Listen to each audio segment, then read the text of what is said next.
Welcome, everyone. Welcome to our show. We're here back for another episode, Adventures in Business Live. Mandy, how are we doing today? Hi, Amani. Happy Happy Monday. Monday. Happy Monday. I feel like the audience will be happy to know that Amani told me no cursing again before Yes. the show. I feel like you're worried about this one.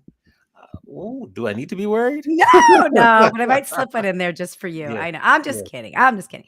Okay. Amani, I am great. There's a little red flag warning. I'm on the outskirts of it. Like not out, I'm on the inskirt. I'm on the outs of the inskirts of it.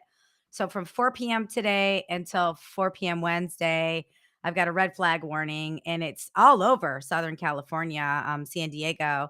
But because the wild winds that took over LA last week, we just took this one a little bit more seriously. So we got a go bag packed. We have an evacuation plan ready to go.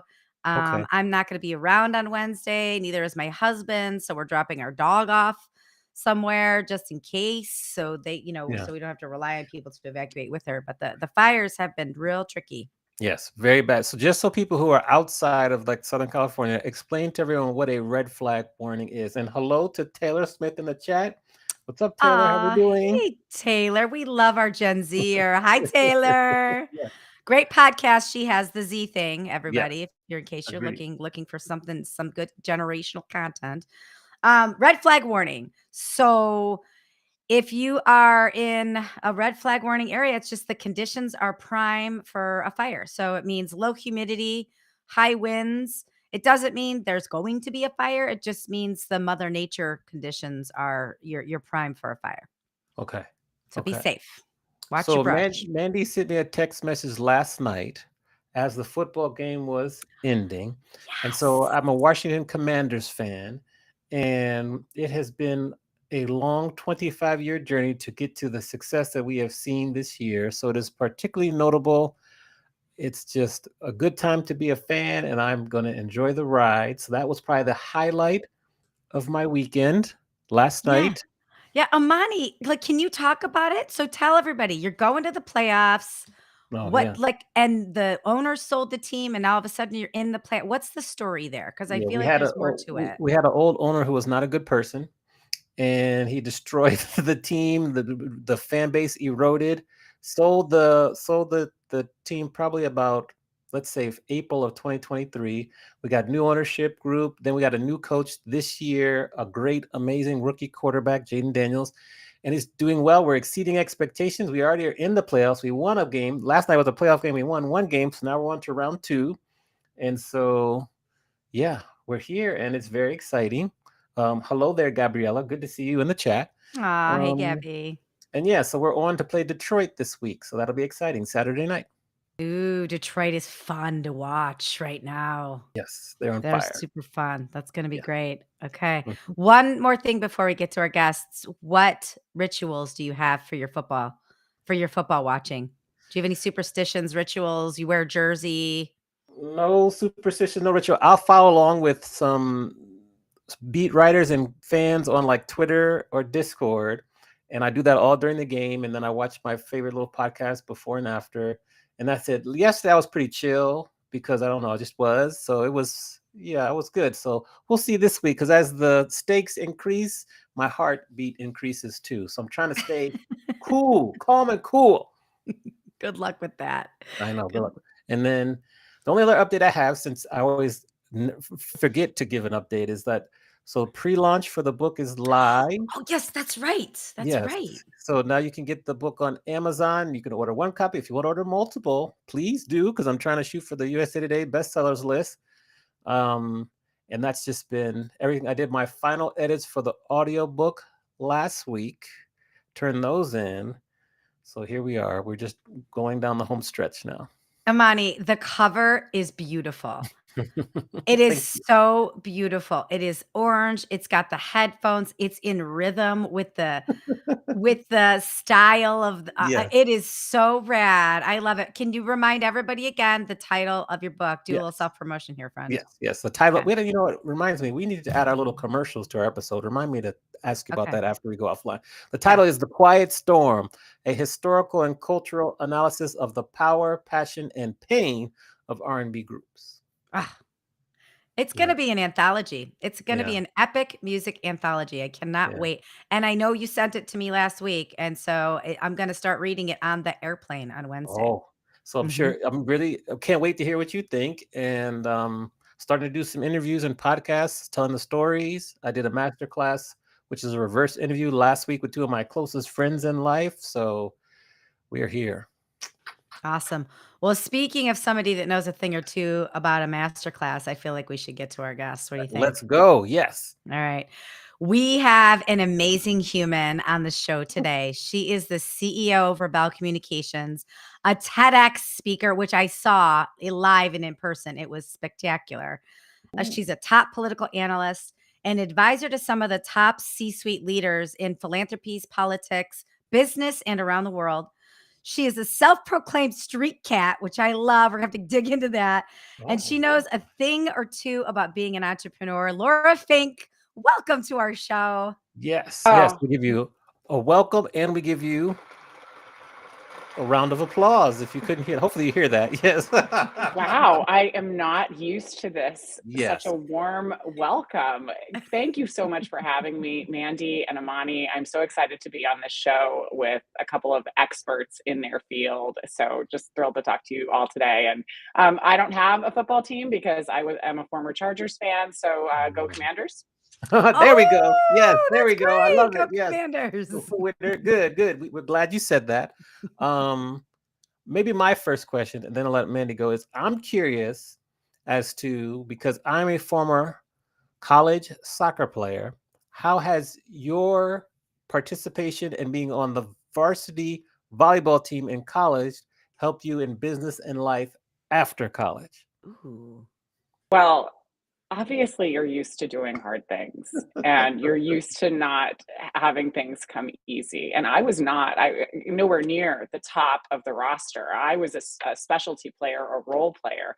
I have very long arms. I'm defensively quite good at the net, but I wasn't our kill specialist. So I had to learn both how to lead on the court and also how to follow. And so that those two qualities, when you are, you're used to sort of being the big fish, and then you go. And our team, we were small but mighty. We ended up being top 8 in the nation for our D3 volleyball team. Our little non-scholarship team did pretty well, and we had great coaching and great players. And so I learned a lot from that experience in terms of the importance of chemistry on a team. And it's something I ask when I watch sports. I now look for, because it's that undefinable quality that goes beyond the statistics, and is how do the teams, how are they connecting in the locker room? And so those are just a few of the things. And I'm not alone when you talk about women in power. Like the vast majority of them have played a sport, and many in the C-suite have played a sport at the highest level. So great, even if you're not going to end up, as most of us will not, a professional athlete, to have that experience. Very well. Great answer. Over to you, Manny. Lead us off. Well, I'm going to put you on the spot for a second. And I remember the first time we met. And if you don't remember this, that's okay. But I want to share this story because I was thrown in a great way by it. So the first time I remember us meeting was at Pure Indoor Cycling. Do you remember this? Is this coming to I you at sh- all? Absolutely. Okay, good. So we were doing an event. It was during my book launch. It was for Women's Entrepreneurs Day, and it was right after class, and we were sweaty and glowing and feeling great because everybody had just had a good workout. And you and I were chit chatting, and I said, "Oh, well, what do you do for work?" And you said these exact words to me. I actually wrote them down in my phone then. This was so good. You said, "I position women to step into their power and lead." I was like, "Whoa, who is she?" And I remember thinking, "This person is awesome. I've got to get to know her." Well, then, you forget and you lose touch or whatever. Then a little less than a year later, I went to TEDx San Diego and I was in person, and you were on the stage. And I was like, "I have got to get to know you." And then, I followed you on socials after that. But you have this command about you. You have this presence about you, and you are helping so many women lead. So I have two questions. One is the TEDx experience. Can you tell us about that experience from applying to it, and then a little bit about your topic? Sure. I mean, in terms of the execution, I could write a book called How Not to Do a TEDx because I definitely did my TEDx hard. And some of that was because I actually had a non-traditional path to TEDx. I did not try, I tried out, but in a very different way. I was asked to speak at a workshop that ran adjacent to a TEDx Women that had happened a couple of years before. And it was sort of like they had the primary speakers on the stage, and then they would have a break, and you could select a workshop or a workshop speaker that you wanted to go and see. And so I did one of those breakout sessions, and mine was, I'm proud to say, very highly reviewed. And so then that sort of got me on the big stage. And I was excited. I was super prepared, but because I was a professional, I think sometimes people tend to overestimate how much freedom you need. And so I didn't, TED has a very specific process, and it's rigorous, that they put you through in terms of deadlines and presentations, etc. And God love the TEDx organizer who gave me the freedom, which I'm a contrarian, so I absolutely loved it. And then I realized that even though I'm a media and communications professional, this is a very specific skill set. So I did everything wrong. I did everything wrong, from, late preparation to, there's actually a science of memorization. And if you do not memorize in chunks and allow that to marinate, if you don't allow it enough time to marinate, then you will actually, your brain will not remember. So I walked onto my dress rehearsal stage the day before, and I drew a hard blank. And one of the things, and I had to walk off the stage, and then I have to walk off the stage knowing that, oh my God, I could do this, execute this level of failure in front of 500 people tomorrow. And what had happened was the memorization had not marinated. I did not allow for that 48 hours for the last chunk of what I was talking about. And what it taught me was that I had to have a plan to fail. And that is something that I take with me, because I was like, okay, if this happens tomorrow, what are you going to do? Because you can't flee the scene. And so I actually prepared what I would do if I drew a blank, because I did have it memorized. I did know it all. I was emotionally connected to it. And because I had that plan, I did not fail. And that is something that I take with me to this day. I learned hard and the hard way about the science of memorization, and about why you need a plan for when you fall down on the ice, for what it's going to feel like, and for what exact steps you're going to take to move forward. So, and my TEDx, it went off, I think, decently without a hitch. So I got lucky, but it was a real hard 48 hours, those last 48 hours, and was something that I definitely did to myself. I would have no idea. So I rewatched it this morning. I would have no idea that just 24 hours before you delivered that speech that you had drawn a blank. It was flawless. It was so good. It rhythmically, I watch a lot of speakers. I'm a speaker. Rhythmically, it was right. Even your jokes landed when so I had no idea that happened. That's super amazing. And I love what you're saying about having a plan to fail. Because I think we all know we're going to fail, and we know we're going to get up, and that's how we learn adversity. But having a plan when you fail, I think, is really, really important. I want to switch gears here for a minute with planning to fail as an entrepreneur. When you're coaching entrepreneurs, or you yourself as an entrepreneur, what have been some of those failures that you've dusted your slippers off and gotten back into the game with? Well, I think for me, I never really was consistent in my business development. And because I would get a lot of referral business, I think I relied heavily on my strengths, on sort of the power of my personality and the strength of my work. And I expected that to carry me. And I think the failure was not that I ran out of business. It was that I didn't earlier define what work I wanted to do. And so then for many years, and I started my first business at 25. So I've been, like I said, an alley cat, a street cat, an outdoor cat for a really long time. And I would say that one of the hard failures of my business was not pivoting earlier to do the work that I loved and to acquire the clients that I wanted to work with. And for the most part, I've been very lucky and haven't had to work, with clients who I didn't believe in. But I would say the type of work that I was doing would have shifted much earlier if I had if I hadn't had kind of a failure of vision and belief. That's So smart. Yeah. to follow up on that, what was your previous kind of business or market you're going after, and what did you step into that you really love now? So I got in. So my first job out of college, I worked in tech, but I always wanted to work in politics because I was really interested in public policy change and where the power was at. And so the way it's, politics is one of those places where you can get in on the ground floor. You just have to do a lot of grunt work. And so I was prepared to do that with my fancy college degree, and I was ready to do the work. And so it's sort of like, if the floor is dirty, pick up a broom. Well, what I didn't understand was, much like many organizations, they kind of had a track for different people. And as a woman, they would ask you to do the fundraising. And so I did fundraising for a lot of years. It's something I deeply respect, and also something that is, I was happy to learn, but also sort of knew it wasn't my calling and what I was aligned with. I'm a message person. I've always been a words person. I was an English major. I write, all of those things. So where I really shine and where I really thrive is in the communications space.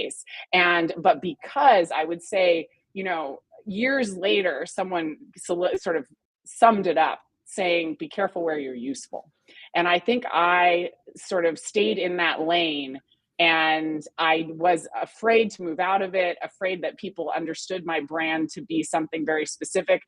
How do you know me? Well, I might have asked you for money, or you might have come to a party that I threw, or, you sort of know me as affiliated with that. And I will tell you, the brand of fundraisers is like necessarily strong, because for a decade after, people would ask me and send me fundraising clients, even though I had long moved out of that role. But I would say I would take that lesson: be careful where you're useful, because where people need you is not necessarily where your heart wants to be. And you're going to do better work, you're going to grow, you're going to be better rested and fulfilled if you find that lane and swim your way to it. Yeah, I love that message. Now, I know you coach and help people with speech writing.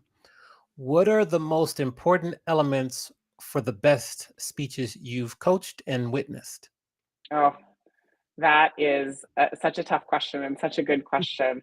I would say emotionally connecting with your audience is one of the hardest things to do, because it requires vulnerability. And I think, people sometimes feel that they're doing it well, and they may not be. They may be trying, but it's that unwillingness to be vulnerable and to dig deep into that. And I think also not being afraid to break the mold. Like, there's no there are formulas, but you don't necessarily want to be wedded to them. If you can do something a little unorthodox, if your podium bio when you're introduced goes beyond your, where you went to school and your 3 jobs and your general experience, if it tells a story, people are going to remember that.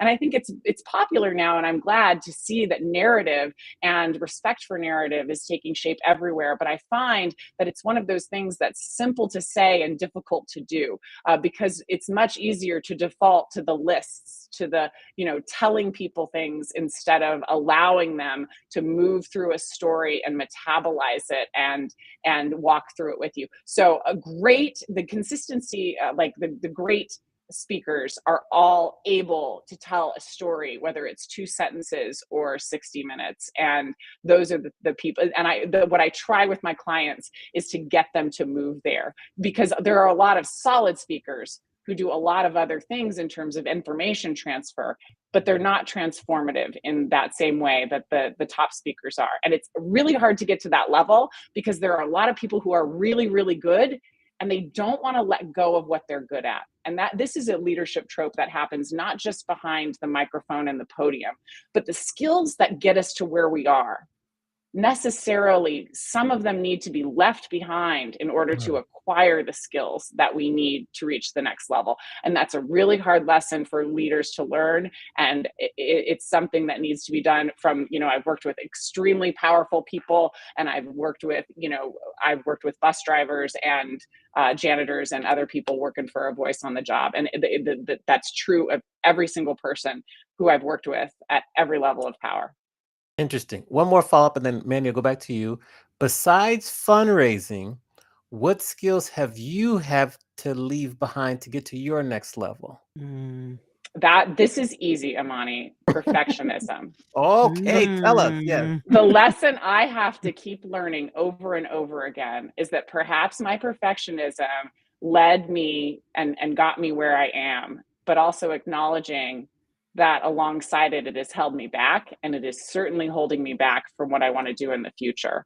Because a meticulousness around perfectionism and a lack of comfort with a sort of messy first draft in whatever we're executing, you are not going to be able to get done what you need to get done when you are frozen, or when you are so focused on like the wordsmithing the final draft of the speech, or practicing, your podcast answers before you come on the pod. There is a law of diminishing returns, and there is an opportunity cost to focusing on the perfect. And I have to work on that. Great. Probably Great. till I'm dead. Okay. Great answer. Shout out to Janine Lefford, who's in the audience. Thank you for joining us. Good to see you also. And you see, Manny, how Laura said messy first draft, but I remember Anne Lamott says shitty first draft. So that's my one curse word for the Amari, welcome to the curse club. Yeah, you did it. Sometimes the shitty first draft is the best draft. Yeah. What I really love about what you said, Laura, is making space, leaving you. Yes, you can be good at all these things, but you don't have to do all these things. And as soon as you leave some things in the past, you're clearing the decks and making space for new skills to be developed. So I really resonate with that. I love that. While we're on this leadership conversation, I want to ask about women and leadership, and why so many women tend to be the supportive person in the background, or tend to sit on the sidelines. Like what do you think is preventing women from being at the table? Or what do you think is preventing a woman from raising her hand to lead? Women are rational creatures. We know what environment we live in. We know what's rewarded, and we know what's punished. And so we tend to build our lives in alignment with the culture. And this is true of men too. But I think in particular, with women aspiring to positions of power, we are encouraged to take what I like to call the number 2 spot, that does everything behind the scenes, that makes the CEO look good as his chief of staff, or who is a transformative CFO, but has all the qualities necessary to be in the top job if they wanted to be. And I think the punishments and rewards of the culture encourage us to be in particular lanes. And I think it takes audacity and a little bit of rebellion to break out of that, and also to recognize that you possess the qualities that are not just, you're not behind the scenes because you're not qualified or able. You just might be a leader who's a little bit different. And it just might be that no one has acknowledged or recognized that you could be the number 1. And I think what I like to walk through with my clients is, why do you think that is? And there's a number of reasons. And a lot of times it comes back to that usefulness. Like listen, if I had a number 2 who was phenomenal and made my business hum, I wouldn't want to lose them in that position either. So that, there's some rational reasons why we are sort of kept in the lanes we're kept in. And what I try to encourage leaders to do is to acknowledge that and break out of it. I love that. And I want to hang here a little bit more for entrepreneurs, right? People that are at corporations, at associations, and they might be the number 2 right now, and they want a seat at the table. How do they get the seat at the table? How do they make that transition? I think, so I'll tell a little background story. So one of the ways in which I broke out from my fundraising role and transitioned my business was I was sitting with a client of mine who was a member of Congress, and we had her pollster on the line who was also a woman. And we're going down, and it wasn't my first time, looking over a poll, but it was my first time hearing such direct commentary. She looks down the list and she goes, "Oh, your district loves a bipartisan consensus builder. So that's what you are." Now, I will tell you, it was what she was. So it wasn't like we were playing Svengali here. But what it said to me was, wow, so I can just say I'm a thing, and I'm a thing, that I have if I can back it up. Now, I'm not saying do that to be a surgeon or a rocket scientist, but for me, it was talking about going from being a fundraiser to being someone who is an expert in communications, which at that point I was, because I raised millions of dollars based on my communication skills. So I think part of it is saying it to yourself, is acknowledging your skill sets, is acknowledging the ability that you have to reposition into that role, and to start telling other people that that's what you want. And making that public acknowledgement, I think, is scary at times because there's risk involved. Because what if you don't get it? You know, what if I acknowledge my dream and people laugh at me? And I'm not saying those things are not going to happen, but I will say that it is something that you have to do in order to get where you want to go. Now, Powerful. what is the most common area of development that you are finding yourself having to assist or coach your current clients with? And I'm thinking like 2025, with all the onset of social media, having to always be present, having to be able to speak on a dime. Like, what's the kind of common area of development that you have to coach people on more now than you did in the past? One of the things, often I'll work with people who are experienced in front of a camera, but these cameras and these eyes are very different than the skill than like a television lens. You have to be different. You have to, and you know this because you do it. Everybody likes to throw around the word authenticity, and it's a great word. But I also find that with my clients, finding their authentic selves is a process, because what has been required of them is a performative person who is unflappable, who is unemotional, who is, this sort of archetype of a leader. And digging in and even finding and understanding what it is they could reveal to be more authentic is an experience. So I find that I'm called upon to do that more, as opposed to like the spit and polish on, vocal tenor or timbre or pause, that this is not tactical. And there is still some of that, but this is really about having an understanding of who you are and not who you have been called upon to be, especially in front of the lens. Some real soul searching there. Yeah. Yes. And it can be fun, man. You dig in a little bit and sort of, you like yourself. So, figure out what parts those are that you want to reveal. Yeah. Or being comfortable letting them shine. You're like, oh, I just saved this for my immediate family. I didn't realize I liked sharing this with other people too. And that's beautiful to bring that out. Go ahead, Mandy. Keep going. Keep going, Mandy. No, I mean, what she said was really inspiring. Really inspiring. We're talking a little bit about communication, and you obviously are a communication expert. So what do you see as faults in communication right now? What are 2 or 3 things people can do better when they are communicating?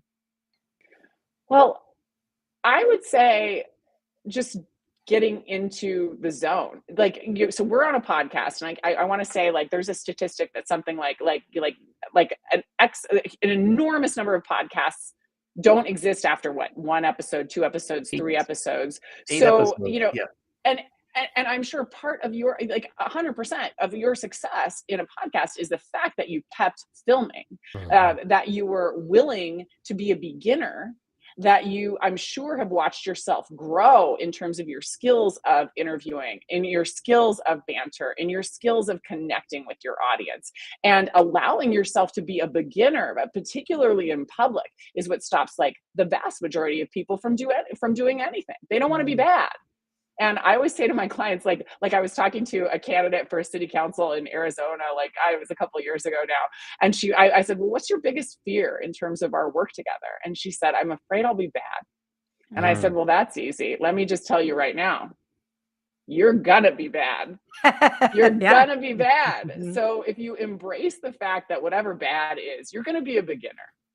And I actually really enjoy working with beginners more than advanced folks, because they're a little bit easier to work with, because advanced folks hold on tightly. like I said, to what makes them, successful. But that unwillingness to be a beginner, I think, is holding everybody back right now. And so the ability to like walk and stumble and be. So, if I had like 3 tips, I mean, I could give you, anybody that is a speaker can give you talk about timbre and pause and rhythm and, short sentences and long sentences and timing.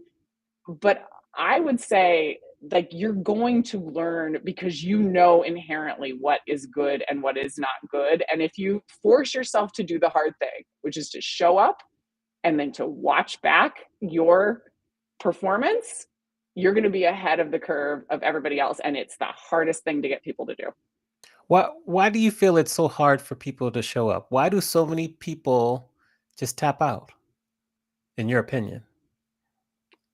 Now I know what question I'm going to ask back at you in our time later. Yes. And then I have a question from the audience after this. So Gabriella, I see your question. So I would say, let me speak to what I know of women, since women are who I coach most. I think we have an identity around success. I think high achievers, particularly high achieving women, we are conditioned and trained that our performance is our worth. And that's taught to us when we're very young, and not, it's not, we don't receive it it's not in a negative way, but we associate our value and our worth with our ability to perform and succeed. And when that is the case, you often think, if I am bad at something, then it really threatens our identity and our value as a human being. And so if you can imagine that, it's much, much scarier than I made a bad YouTube video. It's Laura's not talented. Laura doesn't have potential. Laura is not able to succeed in this lane. And this, you find this all the time, across the board. But I find with women, it's particularly acute because we see our value as, as being in the results that we achieve. Interesting. Okay. First of all, shout out Sarah, one of my former students. Good to see you here, Sarah. Thank you for tuning in. And Gabriella has a question. She says, as a new solo entrepreneur, I need access to the tables to even get the seat. Could speaking opportunities give me that opportunity? She loves public speaking. Yeah. Talk everywhere you can. Yeah. Offer to talk. Throw out invitations and prepare yourself for a lot of rejection. I think in particular in public speaking, there's one public speaker and 500 audience members or 30 audience members. And so you're a rare bird. And I would say, and sharpen your game. So if what I hear too in the question is, this is something that she really wants to do. So absolutely do it, not just for your career, but for your own personal development, your brand development, your, being a human being walking the earth. It feels like it's something that you're called to do and that you enjoy. So I absolutely go for it. Since you mentioned that you have the questions you want to ask us, that's a perfect segue. We'll let you kind of get to that segment a little earlier now. So this is the point of the show where we let our guests ask us any question they want to. Nothing is off limits. So as you rub your hands together, who do you want to ask the questions to first? Amani, scared. Amani, don't be scared. I actually don't interview very often, but I will say I'm curious. I want to hear about your book because as a child of 90s R&B, I want to learn more. And I would just ask you, who are 3 R&B artists, either the titans, the great ones, or perhaps people, that are not in the mainstream? Who should we be listening to begin our journey? Ooh, okay. Double question. I like it. So yes. Okay. So first of all, when you think of your favorite 90s R&B artists or groups, who comes to mind? Just so I can get a nice little taste, context. I mean, Mary J. Blige. Okay, she works. 90s, we're gonna I was gonna say Roberta Flack. And I mean, like your classics. Like I like Bobby Brown. And I like yes. But I guess you might consider him more pop. No. Keith Bobby Brown. Sweat, you name it, I'm gonna like it. Oh, okay. So you just said Keith Sweat. So Amani okay. just So grabbed his chest. For listeners, Amani grabbed his chest and flummoxed. He was flummoxed there for a minute. Oh, great word, man. Great word. Okay. So Bobby Brown is actually on the cover of the book because you remember the group he was a part of before he was solo. Before he was now I feel like this is a quiz I'm gonna Okay. fail. So don't worry. He was a But part I of do he was a part of New New Edition. Edition. Yes. Okay. Ooh. So there you go. So check there. So the book just takes you through the history of R&B groups from the 1950s to the mid 2000s. It gives you a history per decade of like the top 10 or 11. The last kind of 15% of the book will share with you what happened to R&B groups, why did they disappear, and what's going to happen next. And it's a very nice visual journey because there's pictures, there's stories, there's my favorite songs, my favorite samples. So that's what the book's about. To answer your second question, like who do we need to know? Oh, that's like I'm trying to see. So I'll say you might know him from singing Smokey Robinson and the Miracles, but what you really need to know is how talented of a songwriter he was. He probably wrote many of the famous songs you love from the 60s and 70s. He probably wrote that and you didn't know. That's one thing that you need to know. Another thing will be I'll pick like the Gap Band. Many of you all know Charlie Wilson from his work with Snoop Dogg and Justin Timberlake, but he was in the Gap Band first. But he makes more money off of his current work than his old work because he didn't have the knowledge about the music business to make good decisions. That's number two. Number three, I say who should you know nowadays, like SZA, her, Alex Isley, who is related to the Isley brothers. Those are three artists that you need to know now. So that's my short answer. We could talk about this for an hour or two, just so you know. And Mary J. Blige, her duet with KC from JoJo, Do Everything, is one of my favorite love songs of all time.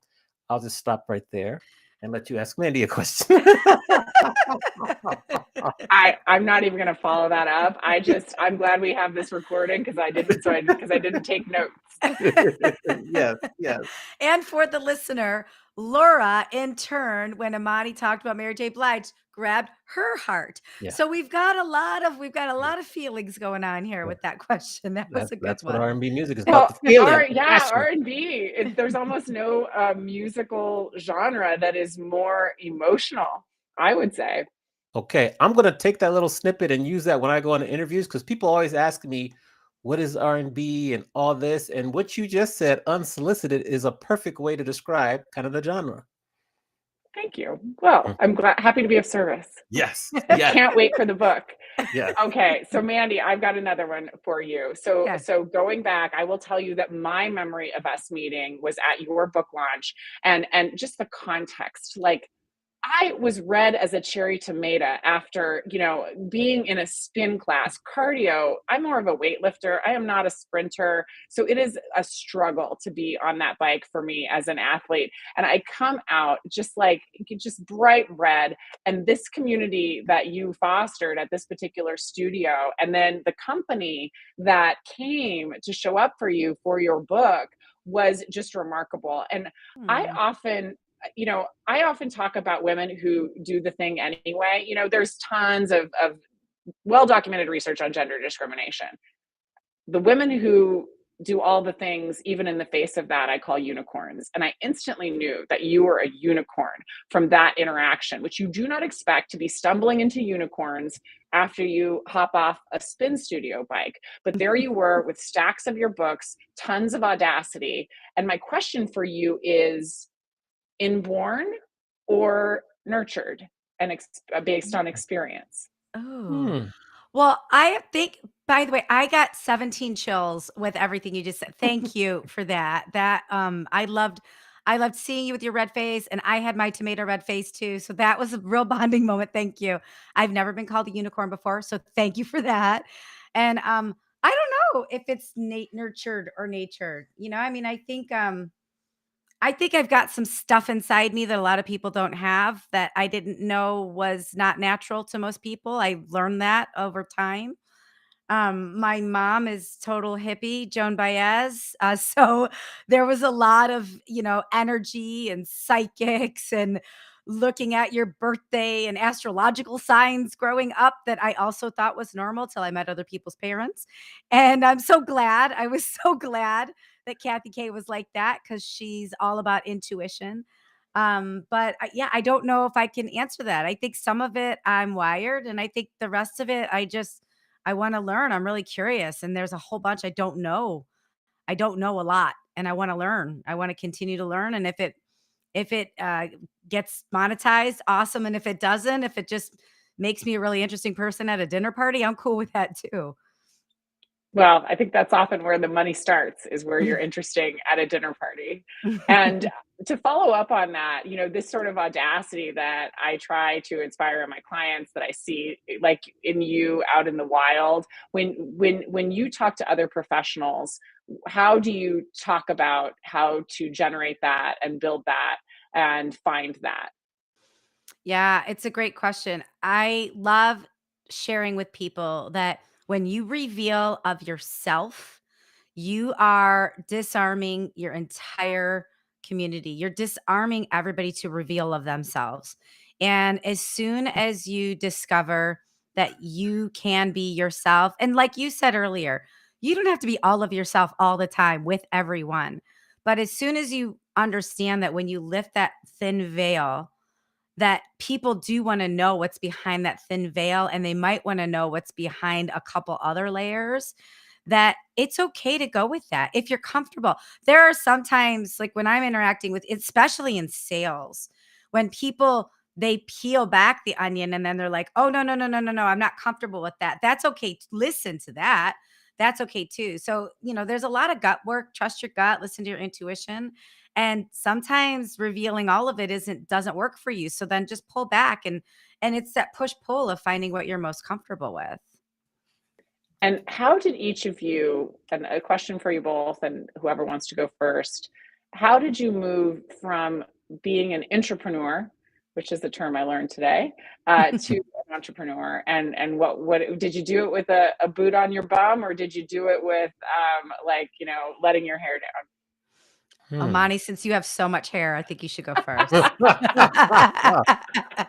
I think I had a boot on my bum. I think I had no choice. It's time to jump in both feet, and I wasn't quite pleased with the fact that my government job, as they say, was like a bunch of spreadsheets and meetings, and that I'm a creative person, and that was just killing me softly, to take a Roberta Flack song. There you go. So I think that I had to go. It has not been easy, but it's been better. It wasn't an easy journey, but I couldn't imagine what I would be doing if I had stayed. So that's my answer. That's Great good. answer. It's a good answer. I love that you incorporated the R&B in there too. Good job, But Amani. So good. it's from the artist that she mentioned too. So Yeah. it's like boom, yes. Even better. No, it was so money. So money. It was so funny. Okay, so I think I became an accidental entrepreneur. I was working at Hard Rock Hotel. Was it Hard Rock Hotel? It was 2007. Yeah, 2007. Yeah, I was working at Hard Rock Hotel, and I had a customer ask me, "Can you help me with some sales? Can you help me grow my business?" And I said, "Huh, sure. I've never done that before. Meet at my kitchen table on Saturday." And so an accidental business was born. So I was actually, when you work a normal job as an entrepreneur, you work 8 to 5, 7 to 6, whatever you do. And this accidental sales coaching business started on the evenings and the weekends. And then when I came over to the HPN side of the business in 2010, one of my conditions with the CEO was like, "Hey, I really, really like the sales coaching entrepreneurial stuff, and I really want to do more of it." And he's like, "Do whatever you want. Like, work as much or as little as you want. Just go out and book meetings and live a great life." And I'm really lucky HPN allows me to do that. Also, I have to be an entrepreneur with HPN. You're running multiple businesses there. So I've had a lot of practice at it now. I mean, I've been running my sales coaching business now for 18 years, and I've been with HPN for 15 years. So I've been all over trial and error of this entrepreneur world for a while now, and I'm learning a lot. But I think somebody asked me, and I learned a lot from that too, because I now ask people. I think sometimes people think when you're working a full-time job that you're unavailable. And ever since then, I will ask people working a full-time job, like, hey, do you want to be my videographer? Hey, do you want to do this? And maybe they've never done it before, but that might be their foray into being an entrepreneur too. So I don't stray away from entrepreneurs when it comes to that. Great tip. And I am now taking mental notes for my next set of hires. Yeah, find them. They're everywhere. I want to, since you just turned into an accidental journalist, which I loved, I want to hang at this broadcast piece that I turn the TV on and I'll see you on CNN. I'll see you on Fox News. I'll see you on News Nation. You're everywhere. So how did your political analyst part of, being an entrepreneur, how did that come into your world? What does that look like? Show us a little bit behind the curtain for that. Okay, so two different questions. How did I Yeah. get there is a long and involved answer that involves something horrible that I made the best of. So I was pre-Me Too 2013.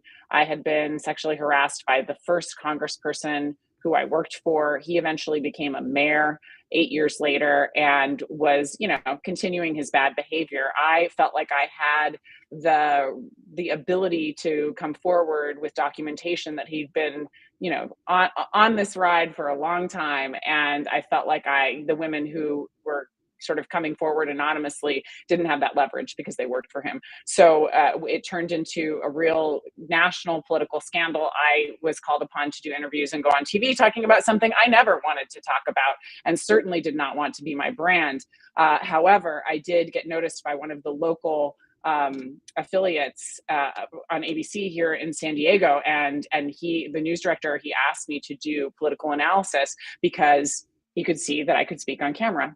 And part of the privilege that I had that I was leveraging, and part of the reason I did what I did was because I was like heavily resourced. I was educated. I had all these things, all these advantages in terms of my position and ability to stand up and talk about, and try to get rid of them, which we did.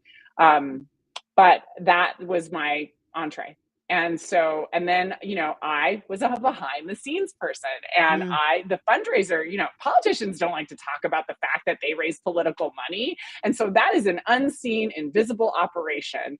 And it really taught me that I had the ability to not work behind the scenes for someone else's benefit, that I could be the sort of a leading on my own and the principal in my own business and in my own life. And I did have my own business at that point, but it really caused me to understand that I could do something different. And so I have been doing political analysis on television ever since. And I've been doing national for, 6, 7, 8 years now. So it has taught me that to not expect applause. Because the nature of television and the nature of television that I do, I tend to go on networks where there is significant opposition.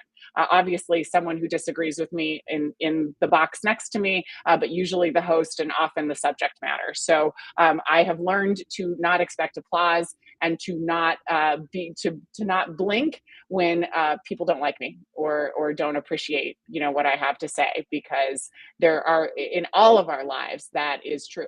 We will have people who don't agree with us. We will have people who don't like us, and we will be in positions where the questions are difficult to answer.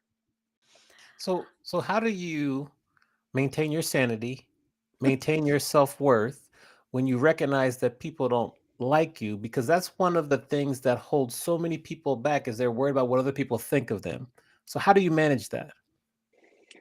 I think about this quote from Joan Rivers, who was, if you know anything about her history, one of the first female comics, and as a comedian, you're going to have an audience and you're going to have people throwing tomatoes. And she says, yeah, a lot of people hate me, but I can fill stadiums with people who love me. And so I think about, how can I fill stadiums with people who love me? By being myself. Okay, so thank you for that answer. Now, if we go back to Massachusetts, and you pronounce it Wellesley, right? That's how we say it? Woo, yes, you're on a roll, Amani. Thank you. So we're going to go back to Wellesley, Massachusetts, as you're graduating from college. And you're going to talk to Laura from then and give her advice based on everything you've learned so far in life what advice would you give your younger self? It's so trite.